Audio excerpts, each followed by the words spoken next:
The midday sun poured through the large windows of Sierra Grill, casting warm golden light across the wooden tables. It was a modest but well-loved restaurant in Carmel by the Sea, California, a mix of rustic charm and modern comfort. The scent of grilled meat and fresh coffee filled the air as locals chatted over their meals. Megan, a 23-year-old waitress, moved between tables with hurried steps, her ponytail swaying as she scribbled down orders. Her shift had been nothing short of chaos. One customer complained about undercooked steak, another demanded a split check after the food was already served, and 3 different tables had left her nothing but a few coins as a tip. She was tired, frustrated, and just wanted the day to be over. "Table 7 needs extra dressing," a fellow server called out. Megan barely acknowledged them, too focused on balancing a tray of drinks. She had learned long ago that customers rarely noticed how hard she worked. They just wanted their food fast and their drinks refilled. No one cared that she was running on 4 hours of sleep or that her feet ached from standing all day. Then the door swung open, and a man stepped inside. He wasn't like the usual customers. He moved slowly, deliberately, as if he had all the time in the world. He wore a slightly wrinkled flannel shirt, faded jeans, and scuffed boots that had clearly seen years of wear. A well-worn Stetson hat rested in his hand as he scanned the restaurant. His face was weathered, lined with age, but his sharp eyes held something unusual, something that felt familiar, though Megan couldn't place why. He chose a seat in the far corner, away from the noisy families and hurried businessmen. Unlike other customers, he didn't pull out a phone or glance at a menu. He simply sat there, quiet and relaxed, as if he belonged. Megan barely spared him a second glance. Another old guy who'll order a coffee and leave a single dollar bill, she thought, shaking her head. Her coworker nudged her. "You've got table 12. Megan sighed, grabbed her notepad, and approached the man with her usual forced smile. "What can I get you today?" she asked, her tone carrying a hint of impatience. The man looked up at her. His gaze was steady, unreadable, but there was no arrogance in it, just calm observation. His voice, when he finally spoke, was deep and gravelly, the kind that carried weight. "Just a burger," he said simply. Megan tapped her pen against the notepad. "Burger. Got it. Anything else?" "No, man," he replied, tipping his hat slightly. She let out a quiet sigh, already moving away before he could say anything else. He didn't seem demanding, at least. Maybe he'd be one of the easy ones. Behind the counter, the kitchen staff whispered among themselves.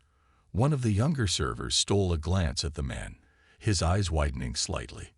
"Hey," he muttered to a coworker. "Is that she?" The other server hissed. "Don't make it obvious." Megan didn't notice. She was too busy rushing between tables, dealing with more impatient customers. The old man remained in his seat, watching the restaurant with quiet amusement. He seemed to be in no hurry. Minutes later, she returned with his order, placing the plate in front of him with little ceremony. "Here you go," she said quickly. The man nodded in thanks, but before Megan could turn away, he spoke again. "You've had a rough shift." She blinked, caught off guard. Most customers barely acknowledged her beyond their orders. "It's been a long day," she admitted before she could stop herself. The man gave a knowing smile. "I've had a few of those myself." Megan let out a small chuckle, more out of exhaustion than amusement. "Yeah, I bet." As she walked away, she still didn't realize who she had just spoken to. But the quiet whispers among the staff told another story. Something about this man was different, and Megan had no idea just how much she was about to regret not paying closer attention. Megan barely thought about the old man as she rushed back to the counter. The lunch rush was still in full swing, and she had more demanding customers to deal with. Plates clattered, voices rose in complaints and laughter, and she could feel the headache forming at the back of her skull. Behind her, the man at table 12 calmly picked up his burger, taking slow, deliberate bites. Unlike the other customers who waved impatiently for refills or glared at their watches, He seemed completely at ease, as if he had no schedule to follow. Megan, however, had no such luxury. "Excuse me, miss." A woman at table 8 called out, her voice sharp. "This salad has the wrong dressing." Megan forced a polite smile, though she could feel her patience wearing thin. "I'll fix that right away." She turned, only to be stopped by another customer waving his empty glass. "More iced tea over here." Just a second, she thought, her fingers tightening around her notepad. By the time she finally caught a break, she saw the old man at table 12 was nearly finished with his meal. He wasn't in any rush to leave, but something about the way he sat, calm, observant, rubbed her the wrong way. Most people at least pretended to be in a hurry. She strode over to clear his plate. "Need anything else?" she asked, her voice carrying just a hint of impatience. The man looked up at her again. His gaze wasn't rude or challenging, just steady, like he was studying her. "No, ma'am," he said, that same deep, gravelly voice. "Just the check when you get a chance." Megan nodded, tearing off the receipt and placing it on the table. Without another word, she turned and walked away, already thinking about her next task. But behind her, something was shifting. The atmosphere among the staff had changed. At the counter, one of the younger waiters nudged a busboy. "She really doesn't know, does she?" The busboy shook his head, eyes wide. Not a clue. Even the head cook peeked out from the kitchen, his face slightly pale. Megan caught sight of their odd expressions and frowned. "What?" Her coworker hesitated before whispering, "Megan, do you even know who that is?" She rolled her eyes. Some old cowboy-looking guy who barely tipped. The younger waiter stared at her like she had just insulted a king. He leaned in closer, his voice barely above a whisper. "That's Clint Eastwood." Megan blinked. The name hit her like a bucket of ice water. Her breath caught in her throat as the words sank in. Her hands, which had been busy gathering empty plates, suddenly felt frozen in place. Clint Eastwood, the legendary actor, the Hollywood icon, the man who had starred in some of the greatest films of all time. And most importantly, the man who owned this very restaurant. Her heart pounded in her chest. She had just been rude to Clint Eastwood. And he had noticed. Megan felt the blood drain from her face. Her heart pounded so loudly that she barely heard the noise of the restaurant around her. Clint Eastwood. She slowly turned her head toward table 12. There he was, still sitting calmly, sipping the last of his water. Nothing about his posture suggested he was offended or angry. He didn't glare, didn't complain. But that almost made it worse. The other waiters were still whispering behind her. One of them nudged her again. "Megan, you do realize he owns this place, right?" Her throat felt dry. She had worked here for almost a year and had heard rumors that Clint Eastwood sometimes visited, but she had never seen him in person. And now, after an exhausting, frustrating shift, she had dismissed him like he was just another difficult customer. Her stomach twisted as she replayed the interaction in her mind. The impatience in her voice. The slight eye roll. The way she had assumed he'd leave a bad tip. And now, the man who owned the restaurant, the one person who could fire her on the spot, had witnessed it all firsthand. She needed to fix this.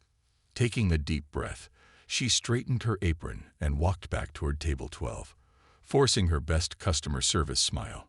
"Everything okay with your meal, sir?"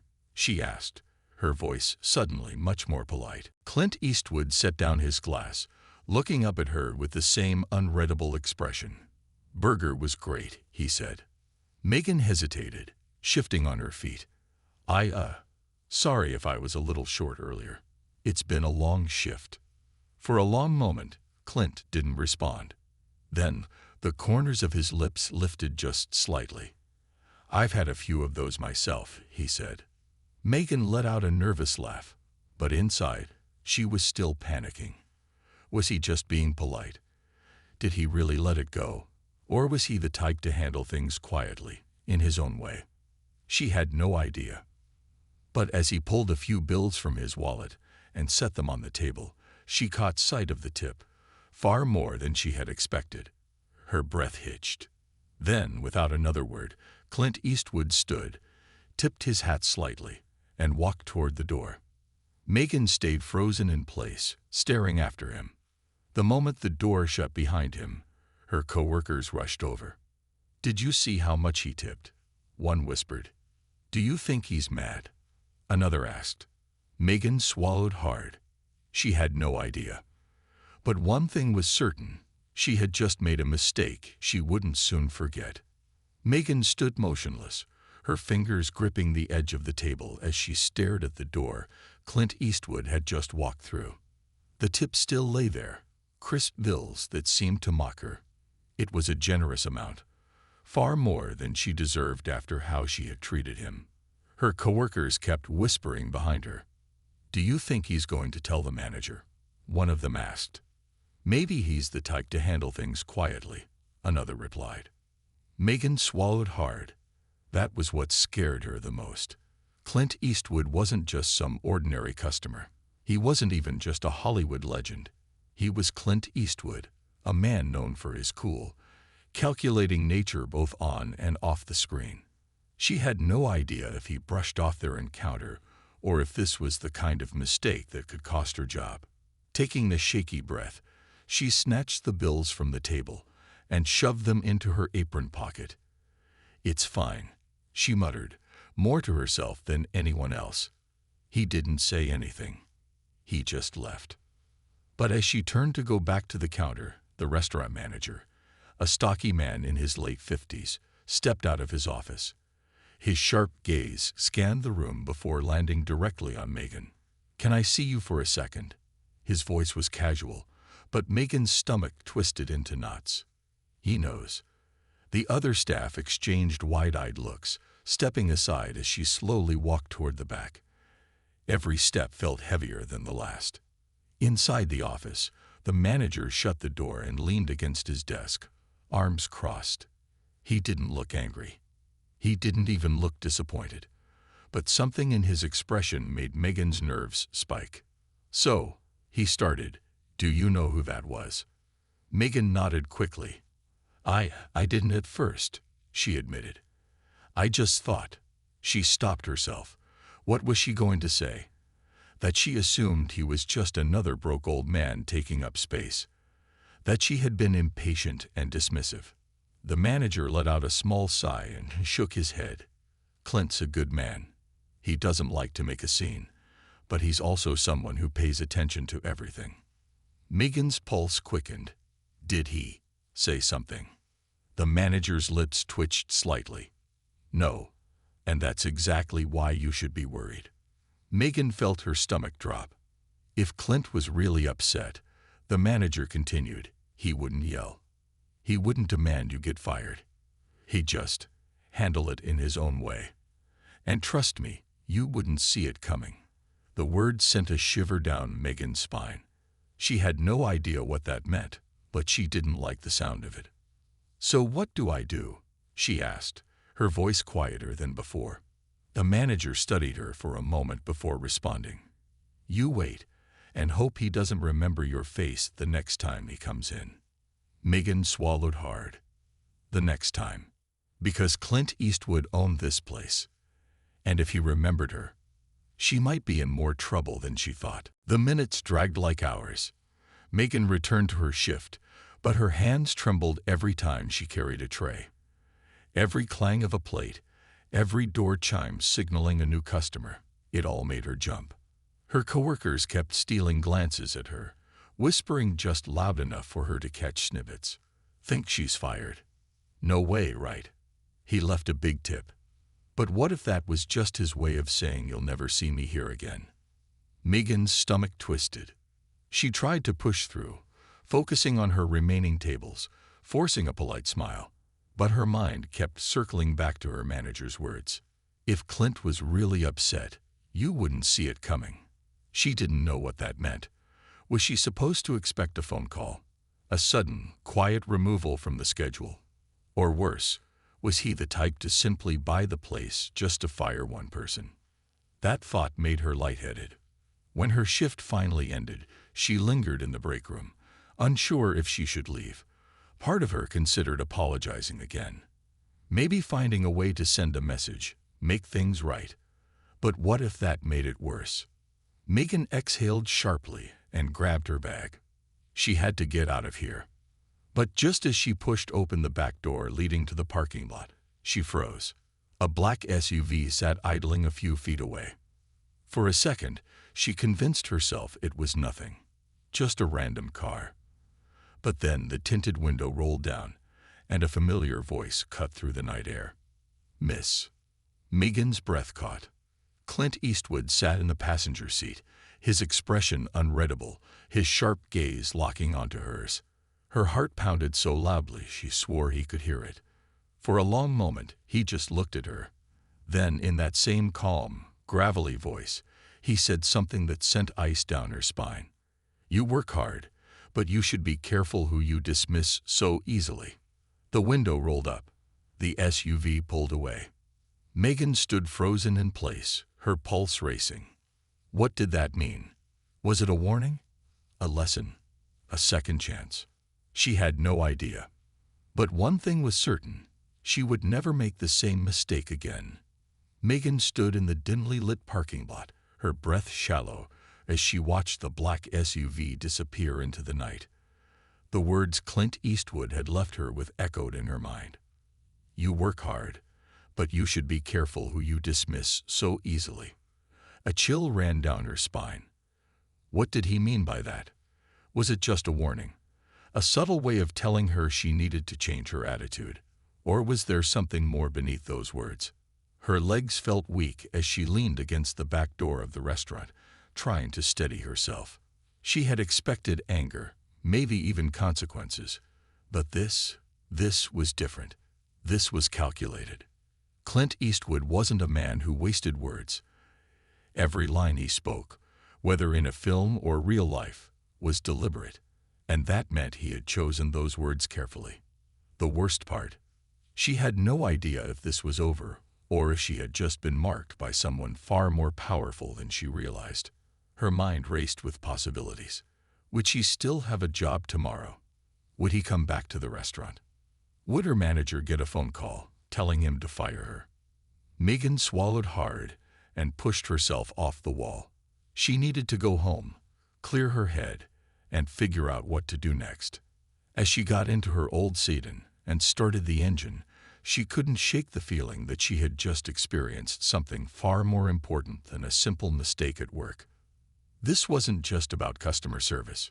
It was about perception, respect, the idea that you never truly know who you're talking to or what power they might hold. And tonight, she had learned that lesson the hard way. With one last glance at the restaurant in her rearview mirror, Megan pulled out of the lot, her hands gripping the wheel a little tighter than usual. She had no idea if Clint Eastwood would ever return. But if he did, she would never make the same mistake again. The next morning, Megan barely slept. Every time she closed her eyes, she saw Clint Eastwood's piercing gaze and heard his words repeating in her head. "Be careful who you dismiss so easily." What did that mean? Was it just advice, or was there something more behind it? She arrived at the restaurant earlier than usual, her stomach twisted in knots. Every step toward the entrance felt like a countdown to something she couldn't predict. Would she walk in and find her name erased from the schedule? Would the manager pull her aside and tell her she was fired? Taking a deep breath, she pushed open the door. The restaurant was already alive with the morning rush. The scent of fresh coffee and sizzling bacon filled the air. The other servers moved around like normal, laughing, taking orders, like nothing had happened. Megan stepped behind the counter cautiously, half expecting someone to stop her. But no one did. The manager walked past her, barely glancing up from his clipboard. "Morning, Megan. You're on tables 4 through 8 today." She blinked. "That's it." He paused, finally looking at her with a raised eyebrow. Should there be more? Megan hesitated. I thought maybe." The manager smirked knowingly. "If Clint wanted you gone, you wouldn't be here right now." A wave of relief crashed over her, but it didn't last long. He leaned in slightly. "But if I were you, I'd make sure that the next time he walks in, you treat him like the legend he is." Megan swallowed hard and nodded. She wasn't fired. That much was clear. But the fact that Clint Eastwood hadn't taken action, that was even more unsettling, because it meant he chose to let her off the hook. And that was the part she'd never forget. From that day forward, Megan's attitude changed.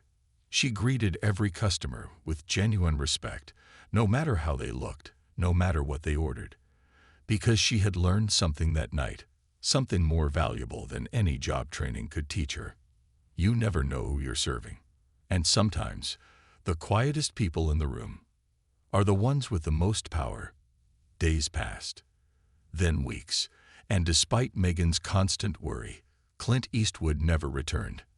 At first, she felt relief. But as time went on, something strange happened. People started coming in, a lot of people. Tourists, movie buffs, even a few who claimed they were just passing through, but somehow ended up at the Sierra Grill. They asked about Clint Eastwood. Does he come here often? Did he say anything about this place? Megan played it cool, pretending she had no idea. But the truth, she knew exactly why they were here. The encounter had gotten out. Maybe he had told someone. Maybe a customer overheard. Maybe it was just a rumor that spread like wildfire. But suddenly, the quiet little restaurant was packed every day. And Megan, she found herself telling the story over and over. How a waitress had nearly blown her chance to serve one of Hollywood's greatest legends. She left out the embarrassing details, of course. But still, people loved it. One afternoon, she was clearing a table when her manager approached her. "Guess what?" he said, grinning. "Corporate wants to do a feature on us. The restaurant where Clint Eastwood eats." Megan nearly dropped the plates in her hands. She couldn't believe it. What had started as the worst mistake of her career had turned into free publicity. The restaurant was booming, tips were higher than ever, and Megan had unintentionally become part of a story that everyone wanted to hear. Then, one evening, just before closing, the door chimed. Megan turned, and her heart stopped. There he was. Clint Eastwood. Same flannel shirt, same worn-out Stetson, same unreadable expression. He walked in like nothing had happened, took his usual seat in the corner, and tipped his hat at her. Megan straightened her apron, steadied her breath, and walked over. This time, there was no impatience, no assumptions, just respect. She smiled. "Welcome back, sir. Can I get you the usual?" He gave a slow nod, a slight smirk on his lips. That'd be just fine. And just like that, the lesson came full circle. Sometimes, second chances come in the most unexpected ways.